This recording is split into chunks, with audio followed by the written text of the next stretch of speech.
नमो अरिहंताणम नमो सिद्धाणम नमो आर्याणम नमो जायाणम नमो लोये सव्वसाहम मंगलम भगवान वीरो मंगलम गौतमो गणी मंगलम कुंद कुंदार्यो जैन धर्मोस्तु मंगलम सर्वमंगल मांगल्यम सर्वकल्याणकारकम प्रधानम सर्वधर्माणम जैनम जयतु शास्त्र।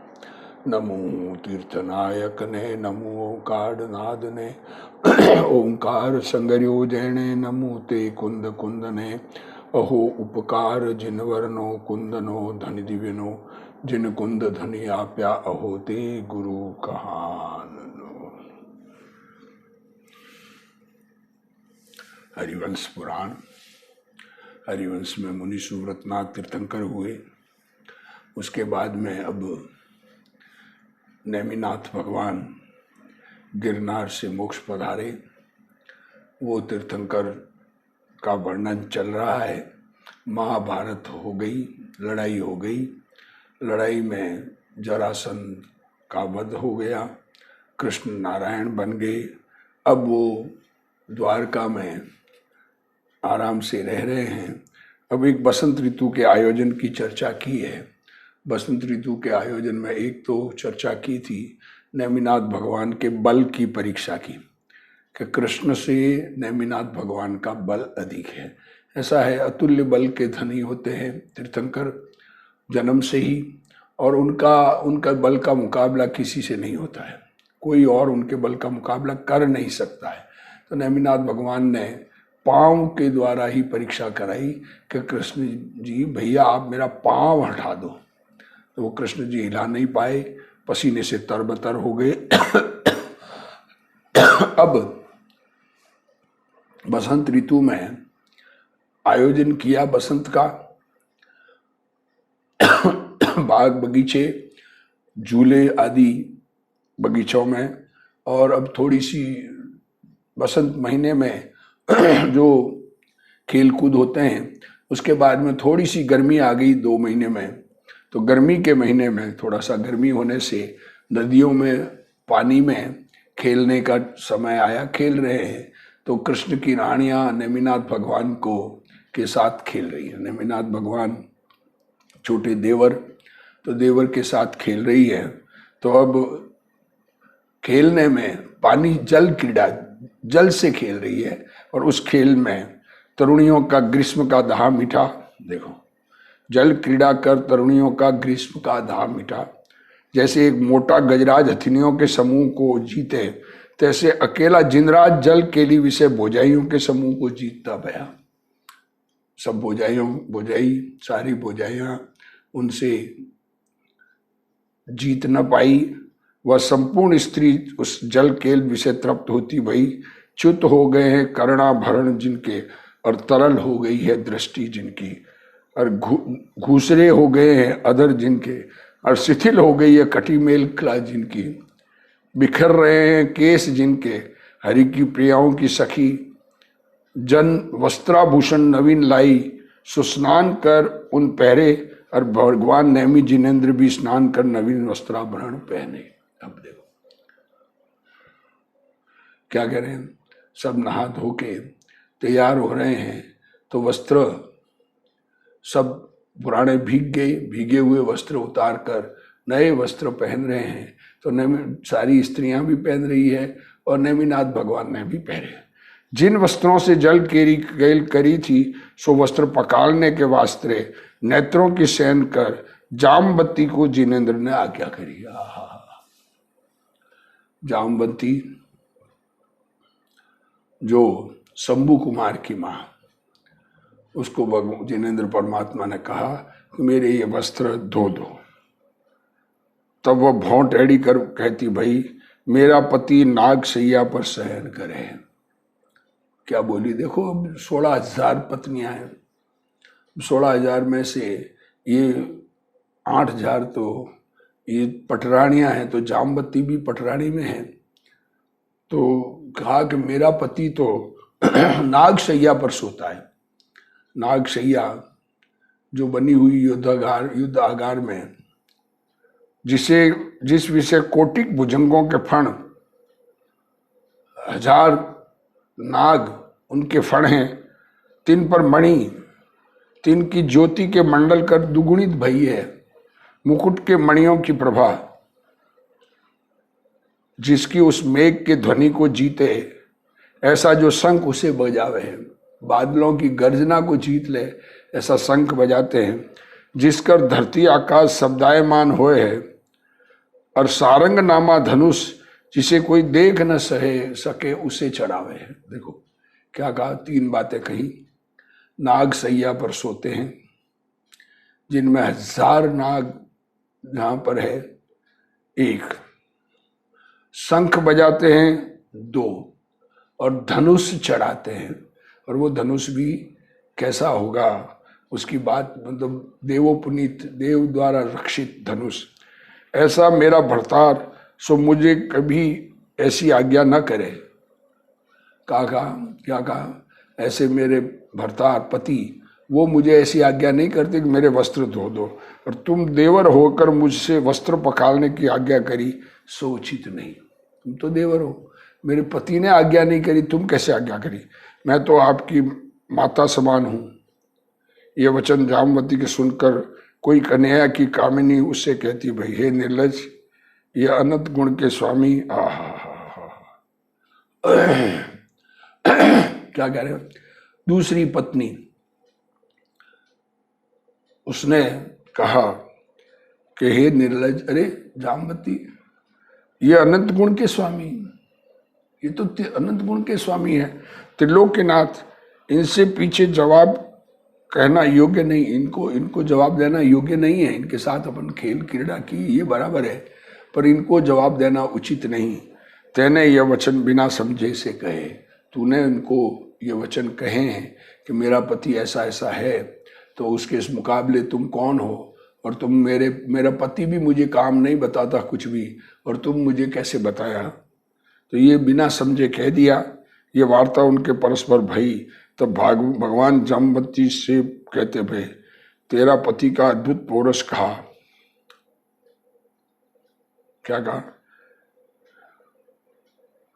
भगवान जामवती से कह रहे, तेरे पति का अद्भुत पौरुष कहा, जो औरों से न बने सो शंख का बजावना, और कोई नहीं बजा सकता वो बजा रहे, और धनुष का चढ़ावना, और नाग सैया पर शयन करना।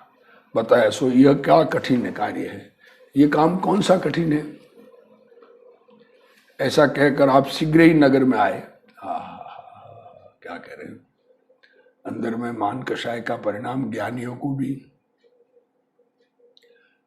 ये मेरा है इस प्रकार के भाव नहीं है, पर राग का भाव ऐसा आ जाता है। राज मंदिर विषय प्रवेश किया, और नागशैया पर आरोहण किया, और नागशैया चलायमान, जिस सर्प तिनके फणों कर भयंकर है। देखो नागशैया पर सर्प है, 1000 सर्प, 1000 मुख है वो सर्प के, तो 1000 है सर्प। और धनुष चढ़ाया, और शंख पूरा, शंख भी बजाया। ये भगवान ईश्वर तिनको कठिन कहा। क्या कहा? ये तो नेमिनाथ भगवान तीर्थंकर होने वाले, ये तो शांत रहते हैं। अपूर्व वाणी परम श्रुत सदगुरु लक्षणी है। तो क्या कहते हैं? समदर्शी है, आत्मज्ञान समदर्शिता, विचरे उदय प्रयोग। उदय के उदय आया है, तो ऐसा उदय का कार्य करने वाले हैं। ऐसा नहीं है कि उदय से विपरीत चाहे, कुछ उल्टा सीधा चाहे, ऐसा परिणाम नहीं होता है। राज विरुद्ध, लोक विरुद्ध, धर्म विरुद्ध कार्य नहीं करते हैं। पर ये राग आया कि ये अपने आप को बलशाली कहते हैं, तो मैं देखता हूँ वो भाई थे, बड़े भाई, बड़े भैया की चीज काम में ले ली। वाचाल जो शंख का शब्द, उसका सब दिशा शब्दायमान भई, आकाश धरती और समुद्र सभी शब्दायमान भय, और मदोन्मत हस्ती सोथे सो बंधन तुड़ावते भय। हाथी अपना बंधन तोड़कर भागने लगे, और कोटिक सुरंगम बंधन तुड़ाए, हिसते हिसते भ्रमण करते भय। घोड़े बंधन छोड़कर इन्हें ना रहे हैं। और महल के शिखर पड़ते भय कृष्ण सभा में बैठे थे, सब सभा क्षोभ को प्राप्त हुई। सभा को सब में क्षोभ हो गया और नगर के लोग प्रलय काल के आगम की शंका कर व्याकुल भय। ये क्या हो गया? ये क्या प्रलय आ गई या क्या हो गया? ये शंख की ध्वनि। तब हरि अपने शंख का शब्द सुनकर शीघ्र ही जाए नेम कुमार को नागसैया पर आरूढ़ देखा। नागसैया पर सो रहे नेम कुमार और समस्त राजाओं सहित वसुदेव जिनदेव का पराक्रम देख आश्चर्य को प्राप्त हुआ। इतना पराक्रम है, उस पर बलराम भी नहीं सोते हैं, बलराम भी उस धनुष को नहीं चढ़ा सकते, वो शंख बलराम भी नहीं बजा पाते, नेम कुमार ने बजा दिया। जामवती ने कठोर वचन कर प्रभु को रोष उपजाया, इसलिए यह कार्य किए ऐसा जान जामवंती को उल्हाना दिया और सब भाइयों सहित नैमिश्वर की प्रशंसा करता गया। अरे आप तो होने वाले तीर्थंकर, छोटे भाई हो मेरे। ऐसा कभी छोटे भाई को कोई ऐसा प्रकरण बन जाए तो बड़ा भाई इसी प्रकार शांत करते हैं। मोटे पुरुषों का विकार भी अति हर्षकारी हो है। कृष्ण बड़ा भाई प्रभु को ओर से लगाए पूजा कर अपने घर गया और अपनी स्त्रियों ने जल केल बन केल कर वीतराग को राग सहित किया, इसलिए हरि अधिक प्रसन्न भय। क्या कह रहे हैं? नेमिनाथ भगवान को राग आया है ऐसा मानकर बहुत प्रसन्न हुए। उसी समय वासुदेव भोजवंशियों की राजमती नामा सुत जिन पति के वास्ते याची। भोजवंशियों की उग्रसेन राजा की बेटी राजमती, उसको कहा कि हमारे नेम कुमार के लिए दो। और सब राजा कुटुंब सहित भेड़े किए, सबों का बहुत सम्मान किया। सब स्त्री पुरुष परम रूप के धरणारे अनेक आभूषणों कर मंडित नगर विषय भाइयों के कर भोजन के वास्ते पदार्थ भैया। अनेक आभूषणों से मंडित और राजमती से नेम कुमार का विवाह की चर्चा की कि भाई ये राग रूप हुए, अब इनको राग है तो इनकी शादी कर देनी चाहिए। ग्रीष्म ऋतु गई और वर्षा ऋतु आई। आकाश विषय मरुस्थल के पंथी त्रसातुर मेघ माला देखते भये। प्रथम तो मेघ गरजता भया, गर्मी गई वर्षा आ गई अब।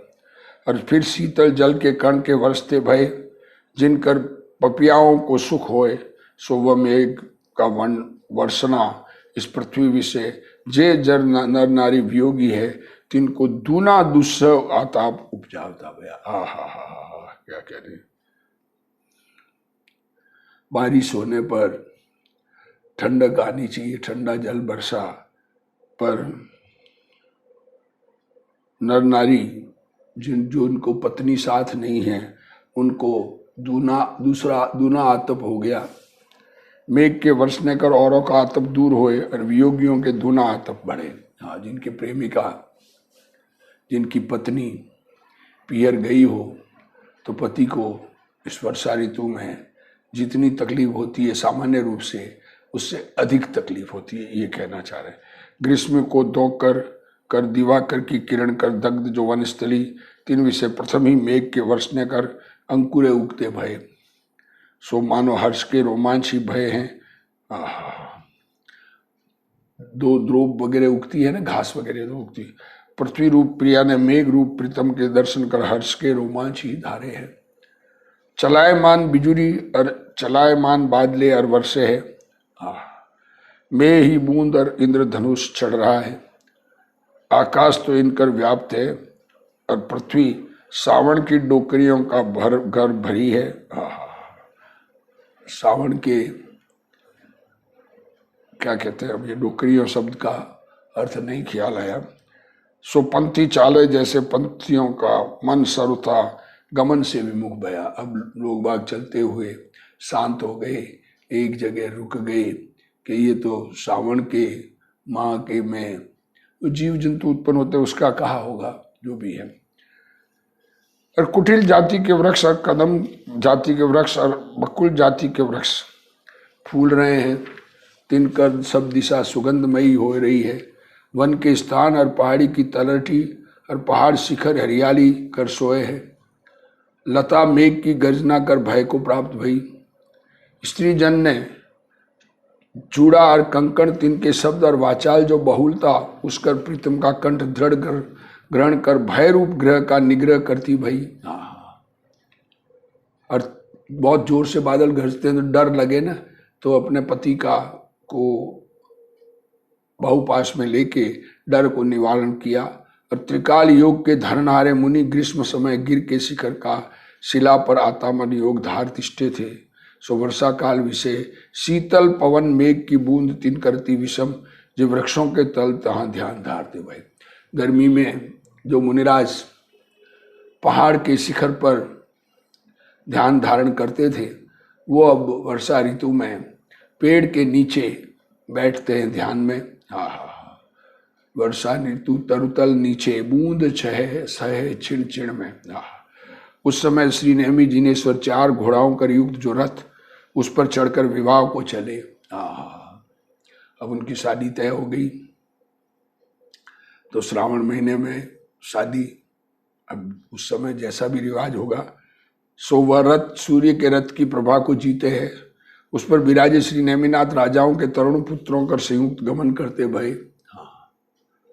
उनके फ्रेंड और दूसरे फ्रेंड जो है तरुण पुत्र, दोस्त दूसरे राजाओं के बेटे जो तरुण हैं, यंग है, उनको साथ लिया। कैसे प्रभु राजमती के पीर की स्त्री जनों से त्रसित नेत्रों कर पिया है सुंदरता रूप जल जिनका, ऐसे नेम कुमार विस्तीर्ण राजमार्ग होए कर गए। दया कर पूर्ण है। अब ये बात ये कह रहे हैं, अब राज जा रहे हैं, बारात जा रही है। दया कर पूर्ण है चित्त जिनका और मनोहर है दर्शन जिनका, उस समय पवन के योग कर समुद्र ऊंचा उछला। सो मानो नटवे की नाई समुद्र नृत्य ही करे। नटवा नाचे है सोई मधुर ध्वनि करे है, और समुद्र भी गरजता सता मधुर ध्वनि करे है। और नटवा हाथों कर भाव दिखावे है, और समुद्र तरंग रूप हाथों कर भाव दिखावे है। और उपवनों में होकर वन की शोभा देखते ईश्वर जाए है। सो नम्रीभूत है शाखा जिसकी, ऐसे वन वृक्ष फूल डाले हैं, उन पर फूल पड़ रहे वर्षों से। वर्षा ऋतु में फूल और जो जैसे नीम की भी निम्बोली आदि गिरती है। सो मानो नम्रीभूत भय कुसुमांजलि ही चढ़ावे है। सो वन विषय भगवान नाना जाति के तृण आहारी मृगादि पशु भयकर कंपायमान तिनको नीच पुरुष घेरे बैठे। मृगादि को कुछ लोग घेर के बैठे। सो देखकर आप रथ थांबा और सारथी से पूछा, यह नाना प्रकार के मृग जाति को रोके है, ये नीच जन इनको घेर रहे हैं। सो कहा, इन पशुओं को घेर रहे हैं, पशुओं को घेर कर बैठे हैं, इनकी बाढ़ लगाई है, तो ये क्या हो रहा है। तब सारथी हाथ जोड़ नमस्कार कर कही, हे नाथ, यादव आदि अनेक राजा उत्तम वंश के उपजे, सो तो सब जिन धर्मी हैं। क्या कह रहे हैं, यादव तो सारे के सारे जैन धर्म वाले हैं, जिनके तो अन्न का ही आहार है, अबक्ष का प्रयोजन नहीं, और कई एक भील आदि नीच कुल के आए हैं। ते मांसाहारी है, तिन पापियों ने मांस के अर्थ ये पशु रोके। भील आदि राजा जो मांसाहारी है, मांस खाने के लिए रोके हैं। अब ये भी कहते हैं, और दूसरी बात ये भी कहते हैं, बारात निकलती है तो पशुओं को रोकता है, पशुओं को रोका हुआ देखकर उनको दया आ गई, मांस आहार के लिए नहीं, ऐसा भी कहते हैं। जो भी है, ये वचन सुनकर भगवान दया निधान सभी जीवन को छुड़ाए दिए, छोड़ो इनको सबको, ऐसा कहा। तो राजपुत्रों को निरख कर कहते, भाई विस्तरा है अवधि ज्ञान जिनके, और मेघ को जीते ऐसी है ध्वनि जिनकी प्रभु का है।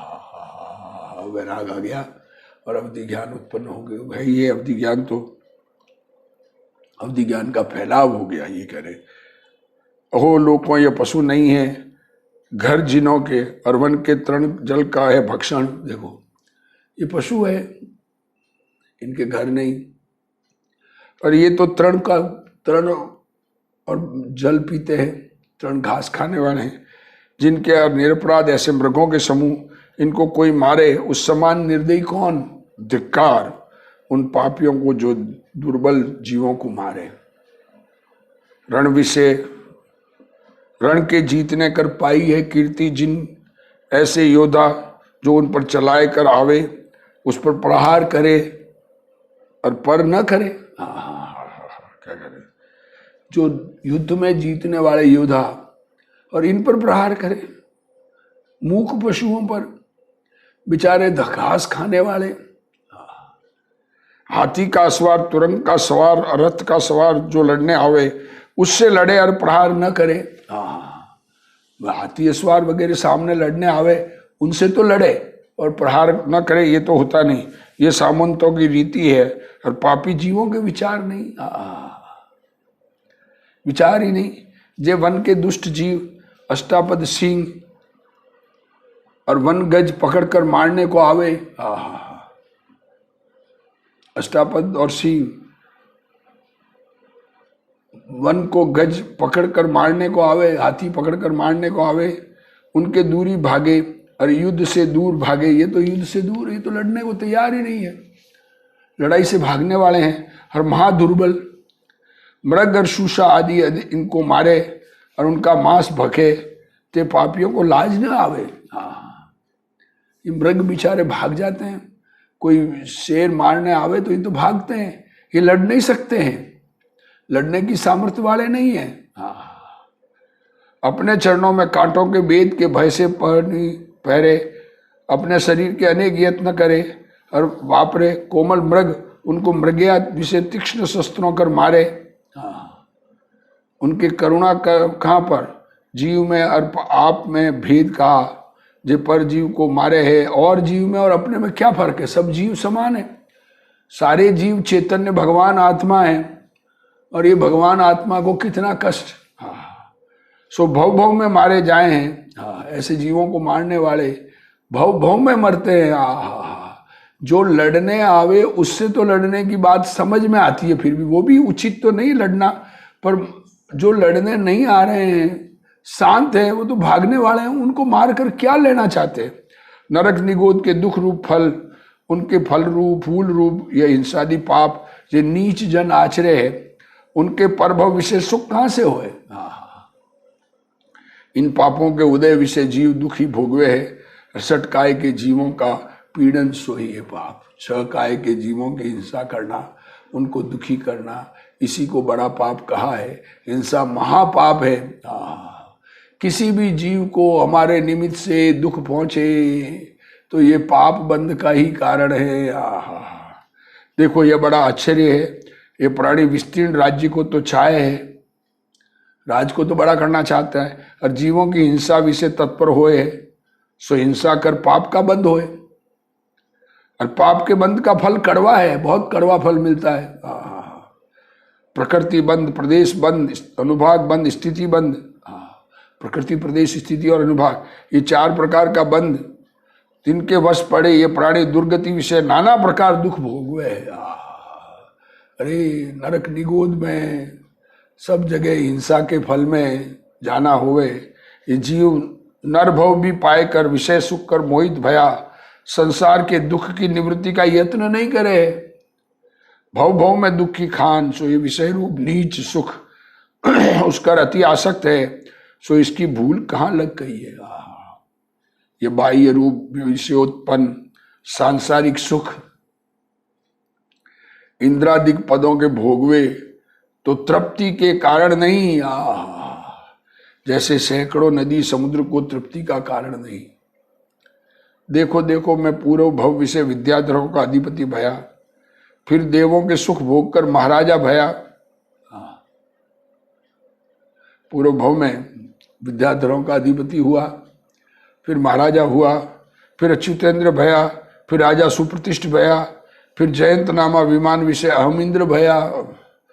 जहां इंद्रों ने अनंत गुण, इंद्रों से अनंत गुणा सुख है सो मैं भोगे। ये 33 सागर का है उत्कृष्ट आयु जहां, और जगन्य 32 का सो मैं उत्कृष्ट आयु भोगी। तो भी मैं तृप्त न भया। क्या करे, भोगे 33 सागर तक हम इंद्र पद भोग कर, जिनके विषयों का आनंद अनंत गुणा है, इंद्रों से भी कई गुणा, असंख्य गुणा, अनंत नहीं, असंख्य गुणा है। सो ये मनुष्य भाव का सुख कै दिन का, अत्यंत तुच्छ आयु, सो मुझे कैसे तृप्ति का कारण हुए।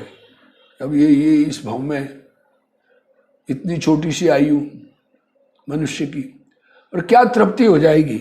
यह सांसारिक सुख सर्वथा आसार है। यद्यपि तीर्थेश्वर पद सर्वोत्कृष्ट है, तथापि विनश्वर है। ये पद तीर्थंकर बनना सर्वोत्कृष्ट कहा गया, पर फिर भी ये भी नाश होगा, यहाँ से भी सिद्ध बनना है। इसलिए आतप का कारण हारा क्षण भंगुर यह विषय सुख, उसे तज कर अविनश्वर निराबाद आतप रहित, अविनश्वर नहीं नष्ट होने वाला, बाधा रहित, आतप रहित आत्मिक मोक्ष सुख, उसे मैं तप कर उपजार जूं। इस भांति ईश्वर ने मन कर वचन का वैराग्य चिंतन किया। उसी समय पंचम स्वर्ग के निवासी महा उज्ज्वल अष्ट प्रकार के लोकांतिक देव आया। वैराग आ गया, उसी समय वैराग आते ही लोकांतिक देव आ गए और उसकी अनुमोदना करने के लिए। लोकांतिक देव ये एक भवावतारी होते हैं। ये 8 सागर की आयु सबकी होती है, और 8 सागर पूरे होने पर मनुष्य बनकर उसी भव से मोक्ष जाते हैं। सारस्वत, आदित्य, अव्याबाद, तुषित, वन्नी, अरुण, अर्क, गर्द तोय, ये 8 प्रकार के भेद जिनके, ये सभी शीघ्र आए नमस्कार करते भय। नम्रीभूत भय हैं मुकुट जिनके, और जोड़े हैं कर जिन। व देव ब्रह्म ऋषि, देव ऋषि ब्रह्मचर्य के धारक प्रभु से कहते भय, हे प्रभु यह समय है, अब तुम इस भरत क्षेत्र विषय धर्म तीर्थ प्रकट करो। तुम धर्म के नायक हो।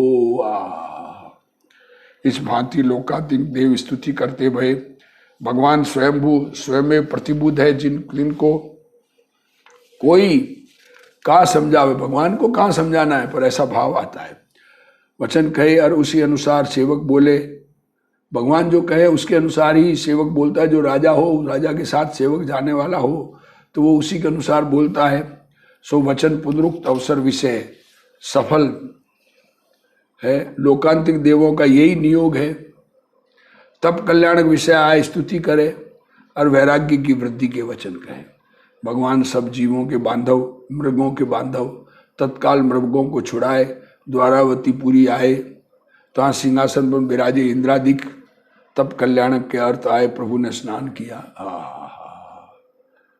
और इंद्र ने वस्त्राभूषण पहराए, और कल्प वृक्षों के फूलों की माला पहराई और सुगंध का लेप किया। भगवान सिंहासन विराजे, उस समय सब राजाओं कर संयुक्त हरि और हलदर बैठे, और सुर असुर और बैठे। सो सबों कर मंडित प्रभु जैसे सोए, जैसे सुदर्शन मेरु कुलाचलों कर सोए। सुदर्शन मेरु सेंटर में और कुलाचल दोनों तरफ। तब भगवान तप के वास्ते उठने लगे। तब हरि और हलदर आदि सभी यदुवंशी और भोजवंशी अनेक राजा तीन विविध विध के वचन कर प्रभु को राखने का उद्यम किया, परंतु न राख सके। कहा अभी थोड़ा रुक जाओ, बाद में दीक्षा लेना, ना क्या जल्दी है। जैसे प्रबल सिंह पिंजरा तोड़ निक्सा चाहे, उसे कोई न राख सके, तैसे भगवान माया रूप पिंजरा उसे तोड़कर निकसे, सो कोई न राख न सका। आप तीर्थेश्वर जगत की स्थिति के वेता, माता पिता आदि सकल बंधु जन, तिनको संबोध कर कुबेर की रची जो उत्तर कुरु नामा पाल की, उस पर आरूढ़ भय। वह पाल की ध्वजा और श्वेत छत्र तिनकर मंडित है और मणिमयी है। बाढ़ जिसके नाना प्रकार के वर्ण को धरे है। जैसे उदयाचल के शिखर विषय चंद्र आरूढ़ होए, तैसे जिनवर पालकी पर सवार भय। सो पालकी पहले तो बड़े बड़े राजाओं ने उठाई, पीछे इंद्रादिक देव आकाश मार्ग से ले चाले। आकाश विषय उत्कृष्ट हर्ष कर देवों का किया सुंदर शब्द होता भया। वह शब्द कानों को प्रिय, सदा सुनने योग्य, भाग्यहीनों को दुर्लभ। और पृथ्वी विषय भगवान के वन विषय जावने से सोच। पृथ्वी के लोक विलाप करे है, तिनके शब्द कर दिशाएं शब्दायमान हो रही है। जमीन पर रहने वाले लोग भगवान की दीक्षा धारण करने के अवसर पर अंदर में रहे, भगवान हमारे साथ इतने सालों तक हमारे साथ रहे, इतने वर्षों तक हम उनके साथ खेले, उनकी वंदना करते थे। प्रभु के तप कल्याण विषय अप्सरा नवरस सहित नृत्य करती भई और मयूर शब्द करते भय। नृत्य करते भय जल के भरे, और सरोवरों विषय सारी शब्द करते भय। नेमनाथ को विलोक कर वन विषय सभी जीव हर्ष रूप भय। कैसे हैं नेमिनाथ, दृढ़ता को प्राप्त भया है शांत रस जिनके। जैसे वर्षा के व्यतीत भय शरद विषय मेघ अति उज्ज्वल भासे, तैसे विषय रस के व्यतीत भय प्रभु अति उज्ज्वल निर्मल शांति रस भासते भय। श्री नेम जिनेश्वर देवों की सेना सहित गिरनार जाए प्राप्त भय। कैसा है गिरनार, गिर सुमेरु शोभा जिसकी, जिसका नाम गर्तों में उर्जयंत कहे हैं। गिर पापों की सेना को जीतता सता उर्जयंत नाम कहावे। और जैसे नेम जिनेश्वर अविनेश्वर जो गुणों की सेना उसकर संयुक्त है। नेमिनाथ भगवान गुणों की सेना से एक सहित शोभते हैं, जो गुण अविनश्वर है, अनादि अनंत है, शाश्वत है। सुमेरु के सब तरफ दिनकर और निशाकर विछड़े है, तो भी तिमिर का अभाव नहीं हुए है। और इस गिरनार के आसपास जिनवर के प्रभाव से तिमिर के अभाव है, अंधेरा नहीं हो रहा है। सो गिरनार की ऊंचाई कर सुमेरु का दृष्टांत दीजिए। ऐसा ऊंचा सुमेरु पर्वत तो 1,00,000 योजन ऊंचा है, 99,000 योजन जमीन से ऊपर और 1000 योजन नीचे, पर उसकी उपमा दी गई है। सो भगवान के विराजने कर यह गिर न्यून नहीं, वह गिरनार गिर पर तेज जे वाचाल निजजन ने तिन कर और पंछियों के शब्द कर और सुख के रस के डैन हारे। जे सुंदर मिष्ट आम फल तिनकर और सुगंध फूलों के भरे, मनोहर वृक्ष तिनकर पूर्ण है और खोटे फूलों कर रहित अति सोए है। मणि और स्वर्ण कर महासुंदर व गिर नाना प्रकार की धातु रस औषध तिन की शोभा को धरे अति सोए है। जिसके शिखर किन्नर देवों कर मंडित सोए है और जिसके वन अति रमणीक राजाओं कर सोए है। ऐसे गिर का नीपाप जो उपवन उस विषय भगवान पालकी से उतरे, वह पालकी जिनेश्वर के विराजने कर अति सुंदर भासे है और महापवित्र है, सकल विकार को हरे है। भगवान अपना मत जो आत्मज्ञान उसे पाए कर वन में गए। सो वन सिंह आदि दुष्ट जीवों कर रहित है। ता हरि कहिए इंद्र अथवा हरि कहिए वसुदेव तीन पालकी से उतरे। वे भगवान महातप को सन्मुख हुए, पालकी से उतरकर तप धारने की शिला पर आए। वहां शिला आसपास देवों के समूह कर विकास रूप है। जैसे 21 में जिनेश्वर नेमिनाथ आए थे, वैसे जैसे नेमिनाथ भी वैराग्य के वास्ते आए। माया सहित जो पृथ्वी उसके त्याग की है अभिलाषा जी ने, सारा जगत का त्याग करके स्वयं दिगंबर दीक्षा धारण की। जिनके सोशिला पर आए वस्त्र आभूषण और पुष्पमाला दी शब्द जी, वह भगवान कृति कहिए कृताद वस्त्राभरणादि तजकर पद्मासन विषय धीरता धरकर प्यारी स्त्री जो ज्ञानानंद विभूति उसके वास्ते राजमती और राजलक्ष्मी जिनके त्याग के विषय प्रवृत्ति है इच्छा जिनकी। ऐसे जिनेन्द्र कल्याण भाव विषय तत्पर जो बुद्धि उसमें रत्न सो अपने कोमल कर जिनकी अंगुलियों कर सिर केस उपाड़े केस बालों के केस खींच के उखाड़ दिए। सो केस अति सघन अति श्याम अति सुंदर अति सुगंध अति सचिकण कायर पुरुषों कर उपाड़े न जाए। सो तत्काल पंच मुष्टि कर उपाड़े। सो मानो केस उपाड़े सब परिग्रही उपाड़े। सो भगवान लोच कर सकल परिग्रह तजकर 1000 राजाओं सहित दिगंबरी दीक्षा धारण करते हुए 1000 राजा उनके साथ दीक्षा धारण की। सिर के केस ऐसे उपाड़े मानो तीनों सल्ली ही उपाड़ी। सो केस के इंद्र ने मणियों के पिटारे में मेल कर क्षीर सागर जल विषय पधराए। वो केस तो पिटारे में डालकर क्षीर सागर में पधराया जाता है। जहाँ भगवान तप लिया सो तीर्थ भया। और जिस समय जिनेश्वर तप आदरा उसी समय मन प्रिय ज्ञान उपजा। मुनि बनते ही चौथा ज्ञान उत्पन्न हुआ। भगवान कोटिक देव तिन कर संयुक्त चंद्रमा सोते भय। जैसे चांद ग्रह ताराओं कर युक्त सोहे, तैसे भगवान मुनियों की मंडली कर सोते भय। 4 ज्ञान कर विराजमान, 4 कसाय के त्यागी, चतुर्विध संघ के नायक, परिग्रह त्यागियों के धारक, श्रावण सुदी चौथ के दिन दिगंबर भय। बेले पालना करना यह प्रतिज्ञा थी 2 दिन में, 2 दिन के उपवास से। जब भगवान तब कल्याण के धारक भय, तब नर और असुर, सुर असुर शोभनिक अष्टद्रव्यों कर पूजा करते भय और नमस्कार कर इस भांति स्तुति करते भय, हे देव तुम मदन के भंग करनहारे प्रभु हो और संसारी जीवों को शरण हो और जीवों के हित के वास्ते हे चेष्टा जिनकी और क्रोध का नाश करनहारे हो, ये तृष्णा से रहित हो और मुनियों के नाथ हो और निश्चय व्यवहार दोनों नय के प्ररूपक हो।